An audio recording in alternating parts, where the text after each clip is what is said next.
One is we're still working on getting a contact so we can document, because the top business initiatives here doesn't mean top business initiatives. It means what are the initiatives that we're jointly going to work with that customer, one or more. So that document, the customer's business initiatives, maybe we are still working to find where we can work together to make them more successful. We'll update it when it comes in. And then necessarily everything 2 through 5 is empty. Not empty, but the answers are no, right? Mm-hmm. And when you do that, the score drops down. I'll tell you right now, there shouldn't be a single account plan out there that has a score of 100%, not one. So if I see 100s out there, if I see a 95% here, like, I don't know how we even got that.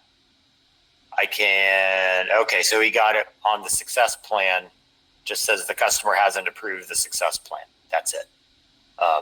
And again, we don't have with InterSystems, we don't have we're not working on these jointly with them, right? So Eric didn't understand what this was and just typed in the answers to get it up to 100%. That was all. So that one is also wrong. Now, if I go in and look at the last one he has here for Rite Aid, is this... Yeah, I mean, and again, this is maybe defensible, the way this is set. Given that they're becoming bankrupt, it's kind of its own issue here, right? So the reason why we have stuff missing here, this is 90% because we didn't answer vendor dependencies. We need to just type something in there, right? It's giving you a no on this because I haven't identified initiatives on the white space map. This one, we need to get an answer. A lot of this stuff so this will go from 75% to 100% just by putting in an answer. If we are honest with this account plan and it flags out as under 80%, then quite frankly, that's just the answer. And we're going to have to push back on the 80% and tell them, it needs to be scored differently. But I have a customer that legitimately, I've done the plan, and I could see Rite Aid being one of them. I've done the plan. The customer has huge risk. By being honest with this plan, my score is under 80% because this is a risky client. And there's, it is what it is. We're going to have to update how these scores are done. And I'm already starting to lay the groundwork to start to push back on some of that. Because the way it's set up is as soon as you enter anything, it gives you points. Yep. Well, here's what we need. What I need is the completeness score. Did I actually, and that I can score on the quality of the content as well.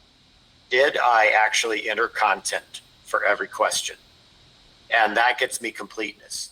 And then the second score is the actual risk score, which is, did I just document that there's a lot of stuff that I don't yet know?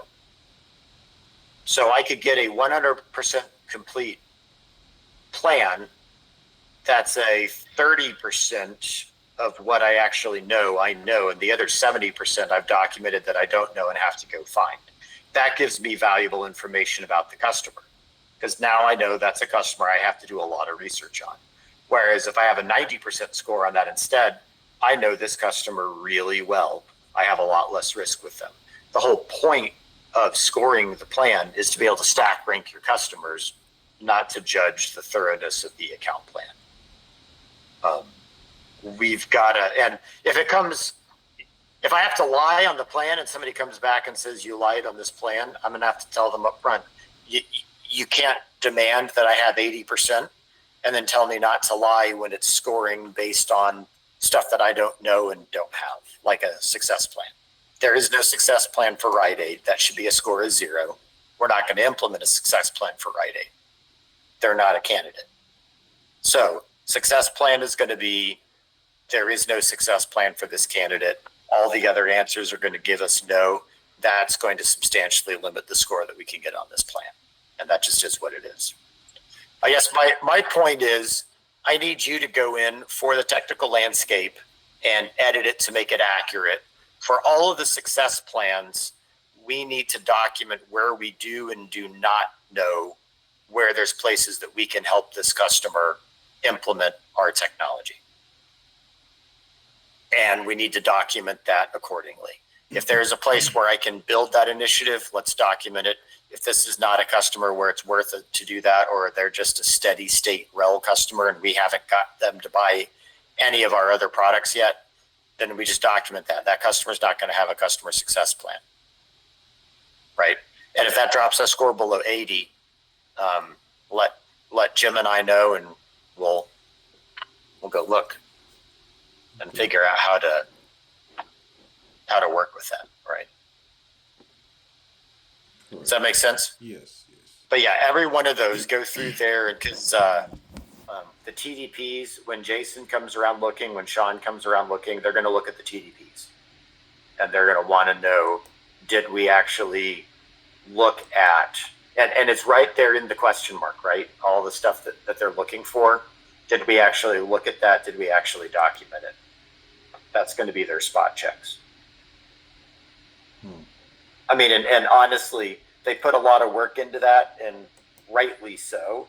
Documenting all of that gives us valuable information about where we're sitting and where our competitors are sitting. Gives us context about how to approach the customer. So we need to get that all documented. Okay. All right. Does that all make sense? Yeah. Okay. Just a lot of reaching out to the customer, because there's going to be a lot of that. Yeah, for sure. Because a lot of these are customers that you're not familiar with yet. Right. And neither are your AEs. They just picked them up. So it's understood. This is, as much as anything, a list of what we need to gather, as it is a statement of all the stuff that we know. Because if I don't know it, I need to document that I don't know it. Right. Cool. Yeah. Anything else you need from me? No, I'm gonna try to catch up with Tapestry's call. I mean, Okay. I know I'm late, but really the call that I'm gonna attend is the NBA one in a few minutes. Okay. But thanks. All right. Sounds good. Let me know what else you need, and we'll talk soon. All right? Yeah, cool. Thanks, bye. All right. I'll see you. Bye.